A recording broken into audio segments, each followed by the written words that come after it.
the two men have met. Do we see signs of US-China managed rivalry evolving with these visuals coming in? Or would you argue that this is still a zero-sum competition which is dressed up in diplomatic niceties, as many seem to suggest?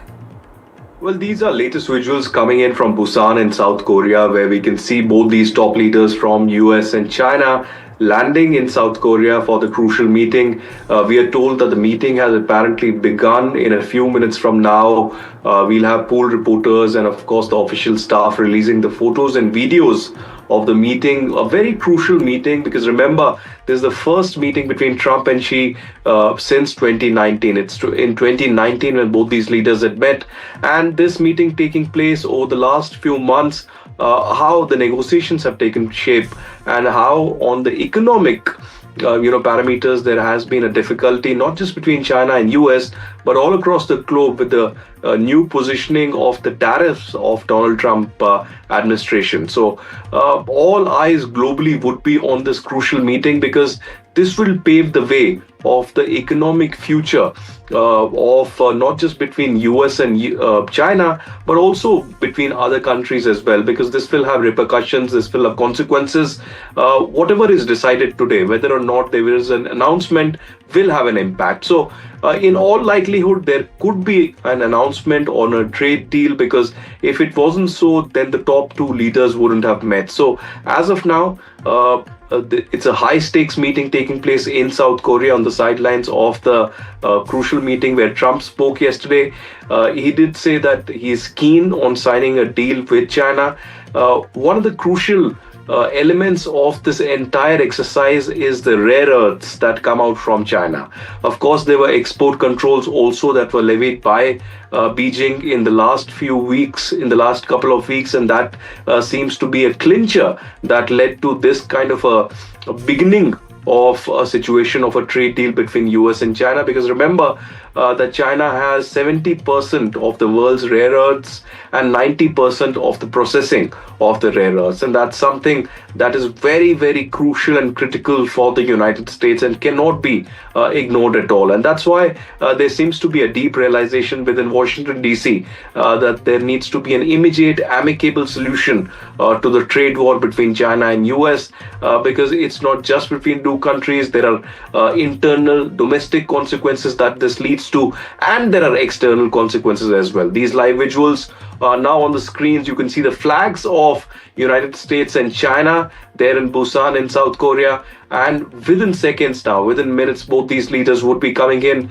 here for the big handshake. It won't be merely a symbolic handshake, because this handshake can lead to a lot. It can lead to a shake-up. It can also lead to prosperity between US and China and several other countries as well. Remember, this comes at a time when India and US are also engaged in diplomatic talks. The Commerce Ministry of both the countries are in touch. There have been multiple rounds of dialogue also for the US-India trade deal. Remember, 50% tariffs have been slapped against India as well, 25% initially, and then an additional 25%.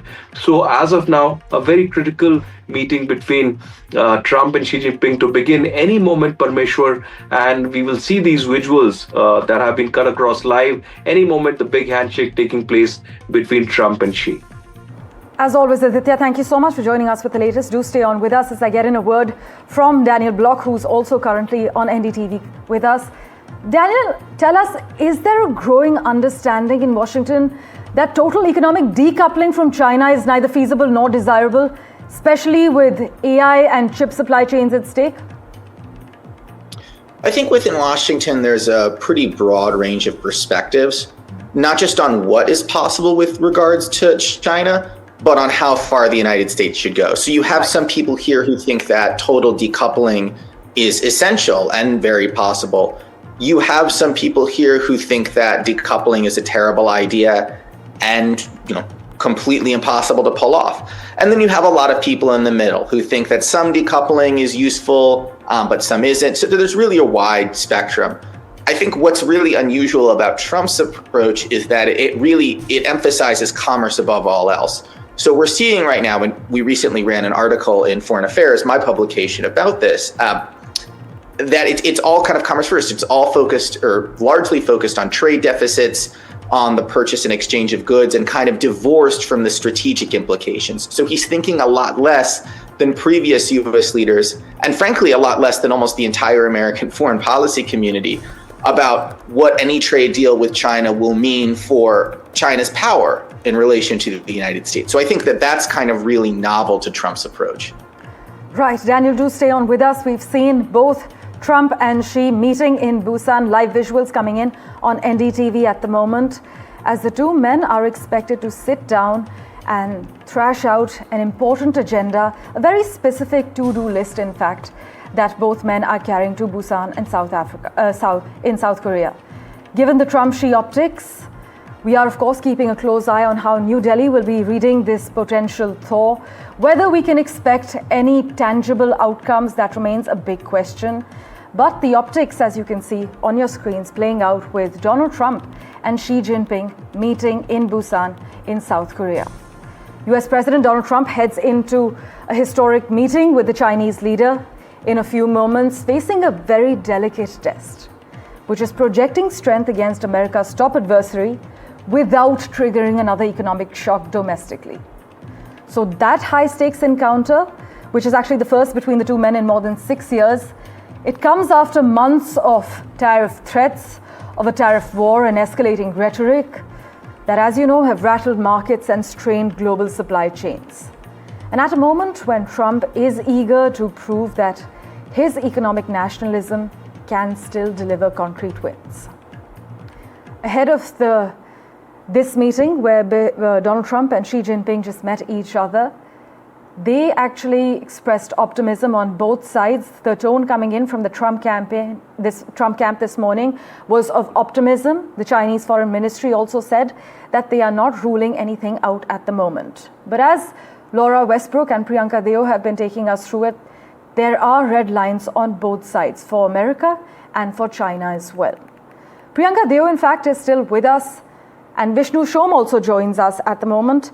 Priyanka, given these optics of Donald Trump and Xi Jinping, the US president and Chinese leader meeting, how should India read this potential thaw? Summit is politically pivotal for Donald Trump. He enters these talks as it's happening right now under domestic and global pressure to show that he can manage great power relations without triggering economic stability.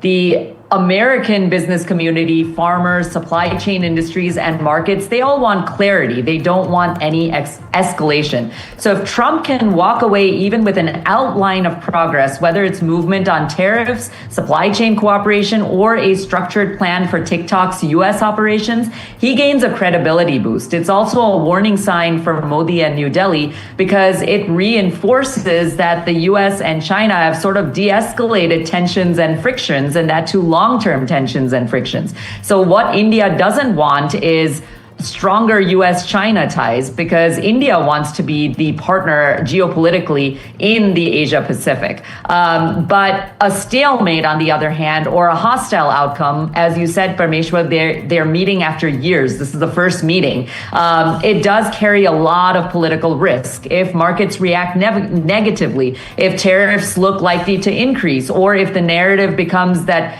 China stood firm and Trump blinked, that undermines Trump and his deal maker brand, right? And unlike past cycles, US voters today are far more sensitive to supply chain costs, inflation, and global uncertainty. So with media's help, this gives leverage to India. So I think India is waiting and watching to see if the talks are going to be hostile or if they're friendly. If they're friendly, it's probably a warning sign to PM Modi to change strategy, act fast. As Aditya Rajkal said, negotiations with India and the US are still ongoing.